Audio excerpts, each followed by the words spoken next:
Critical introduction. It has been nearly 2 years since the death of the YouTube celebrity Christina Grimmie. In the song Pressure, the late singer's lyrics state, "They only love me till I'm gone." Nothing could be further from the truth in this situation. Since her death, the outpouring of love for the singer has been stronger than ever.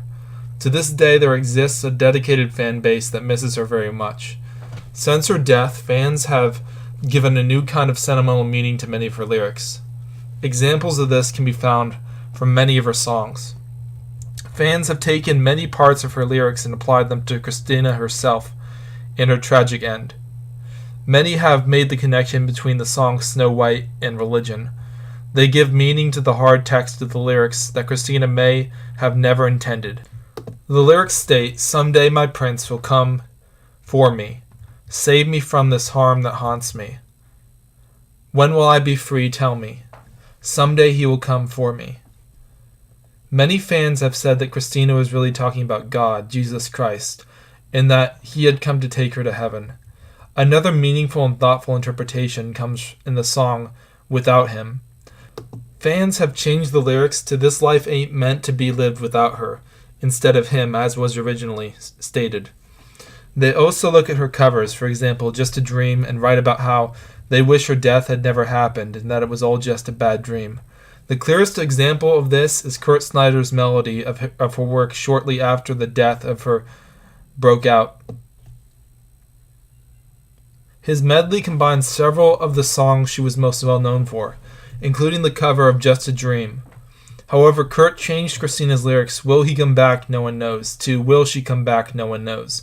While it could be that Kurt was simply altering the lyrics back to their original form because he is a male singer, it is also possible and very likely that he also had Grimmie in mind when singing this portion.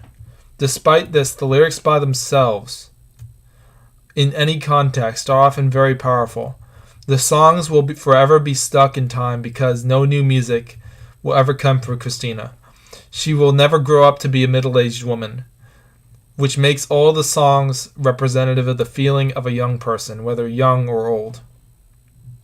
While it is dangerous to read biography into songs or poetry, it is safe to relate them to Christina's situation in places where she directly indicated that a certain song was about something. For example, Christina had indicated at shows that her song Liar Liar was about a guy she dated in high school who was also dating another girl at the same time. When Christina discovered this, she decided that she and the other girl would confront the guy together. Some unspecified time after this event, Christina was inspired to write the song Liar Liar about it. The music is emblematic in many ways of the period of her life she was in when she wrote the songs. Each song has a different mood and a different kind of message, though there are many recurring themes in the songs. One of the themes that struck me the most was that of being yourself and being accepted for who you are. There is a quote from poet Steve Rogenbook that is relevant here, paraphrased from memory.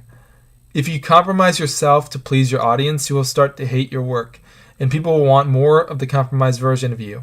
However, if you be yourself and do what you want to do, people will love you for who you are, and you will be happy." Though those are not his exact words, he said something very similar. Two examples of this mindset come to mind in Grimmie's work. In the song Ugly, Grimmie states, "Don't let them tell you how to live your life." Again in the song Crowded Room, "Here in this crowded room I found everyone but myself."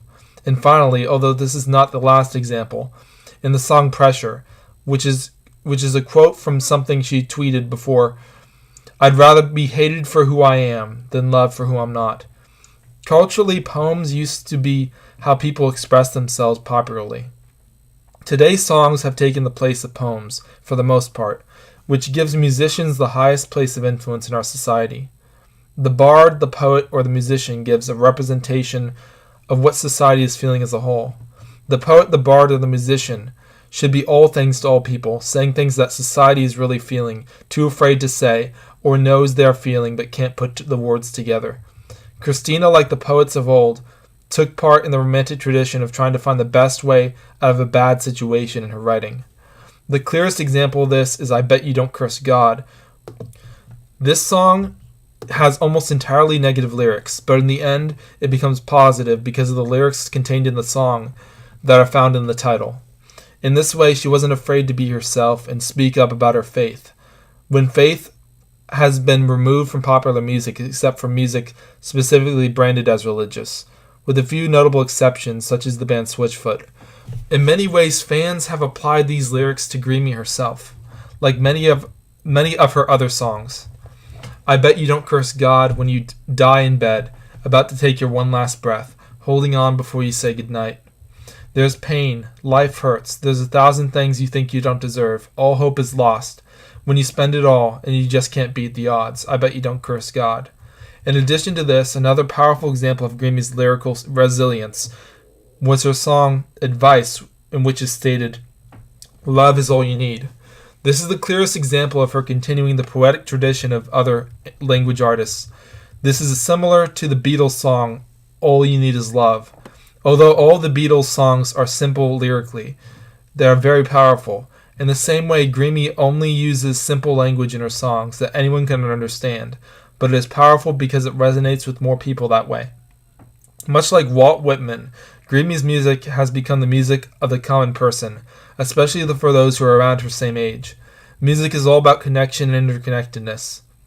We realize how connected we are even if we are from different cultures or have fundamental disagreements when we go to a concert and start singing the same song. Shared experiences are the first step to reconciliation, which is why music is such a powerful, heart-changing tool. Music can have a destructive impact on a person or powerful and uplifting one. Although in my personal opinion, it is rare to find music that is truly destructive.